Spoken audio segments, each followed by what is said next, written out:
ఆకామ్ అని చెప్పేసి ఎంఓపిఆర్ వాళ్ళు 2-3 సార్లు ఢిల్లీకి పిలవడం, అంటే అంతకుముందు మన స్టేట్ నుంచి ఒక స్టేట్ ఆడిట్ అంటే బయటికి వెళ్ళడం చాలా తక్కువ, కానీ అది అఫీషియల్గా వాళ్ళు పిలవడము, మన సజెషన్స్ అడగడము, మన దగ్గర నుంచి రెస్పాన్సెస్ తీసుకోవడము, it's really very big achievement. అది వాళ్ళు పిలవడంతో ఏజీ వాళ్ళు కూడా, సిఏజీ వాళ్ళు కూడా మనకి మీరు ఎలా చేశారు, how you are able to do this, how you dealt with all the employees, అంత టెక్నాలజీ యూజ్ చేస్తున్నప్పుడు వాళ్ళని ఎలా ట్రైన్అప్ చేశారు.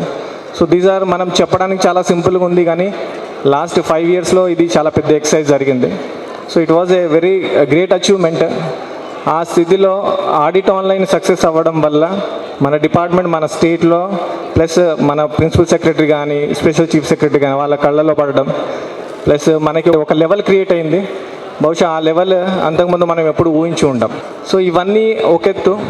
Second, as a personality sir ప్రతి ఒక్క ఎంప్లాయీని, అంటే ఆయన దగ్గర ఆయన ప్రెసిడెంట్ ఉన్నప్పుడు తనకి మేనేజ్మెంట్ స్కిల్స్ అనే ఆ ప్రెసిడెంట్ టైంలో టెన్యూర్లో ఏదైతే తను ఇన్నోవేటివ్గా డిపార్ట్మెంట్స్కి కావాల్సిన అన్ని సమకూర్చారో, అదేవిధంగా డిపార్ట్మెంట్లో ఆయన డైరెక్టర్గా జాయిన్ అయినప్పటి నుంచి ఆ చార్జ్ తీసుకున్నప్పటి నుంచి అంటే ఎవరిని ఎలా యూజ్ చేయాలా, ఎవరు ఎక్కడ ఉండాలా, వాళ్ళ దగ్గర ఏం స్కిల్స్ ఉన్నాయి, సో ఆ స్కిల్స్ డిపార్ట్మెంట్కి ఎట్లా యూజ్ అవుతుంది.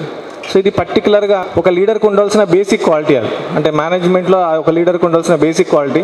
ఆ క్వాలిటీ సార్ చాలా బ్రహ్మాండంగా చాలా అద్భుతంగా యూజ్ చేశారు. ఒక్క ఐడెంటిఫికేషన్ తోటి ప్రతి వాళ్ళని ఎంకరేజ్ చేయడము, దాంతో ఈ రకమైన అచీవ్మెంట్స్ డిపార్ట్మెంట్ని ఈ రకమైన ఖ్యాతిని తీసుకురావడం అనేది జరిగింది.